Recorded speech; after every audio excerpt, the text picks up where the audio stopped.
Hello! So for today's video is magluluto tayo ng batchoy na gamit ang pansit canton. Ito yung mga kailangan natin. Pechay bagyo, carrots, at saka sibuyas. Ayan. So maliliit lang talaga yung mga hiwa dyan.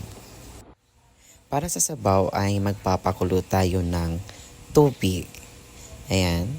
So hintayin lang natin kumulo ang tubig. So habang hinihintay natin kumulo yung tubig, ilalagay na natin yung pinakaulo ng sibuyas. Tapos maglalagay din tayo ng pork cubes para mas lalong sumarap yung sabaw natin. Maglalagay din tayo ng konting asin. At syempre ang paminta. Ayan, para mas lalong sumarap. Ayan. So kapag kumulo na, tikman niyo kung okay na ba yung lasa. Kapag okay na, set aside niyo muna.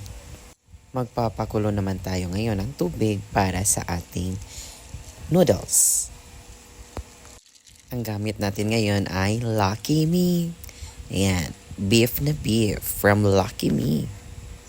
Kumukulo na yung tubig kaya ilagay na natin yung noodles natin.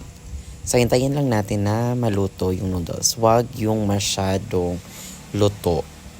And ayan, okay na, luto na yung ating noodles. This time ay i-assemble na natin yung ating batchoy. So, ayan, yung noodles muna. Lagay muna natin yan. Next naman ay itong carrots. Depende kung saan nyo gustong ilagay. Actually, kahit anong mauna, depende sa type nyo. Depende sa trip ninyo kung ano yung unang i-assemble niyo. Basta ayan. Sunod naman ay itong pechay bagyo.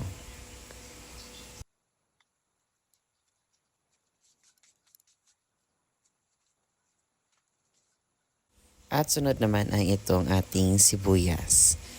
If meron kayong available na chicharon, yung tostadong bawang, so pwede nyo ring lagyan. Again, depende sa trip ninyo. Dito ay naglagay pa ako ng itlog, may pahabol pa kasi. At ang panghuli ay yung sabaw na ginawa natin kanina. Damihan nyo na rin yung sabaw para mas masarap yung higop ninyo. Mas masarap yung kain ninyo kapag maraming sabaw. At eto na nga ang ating DIY batchoy na ang gamit ay Lucky Me Noodles. Ayan, gawa na rin kayo.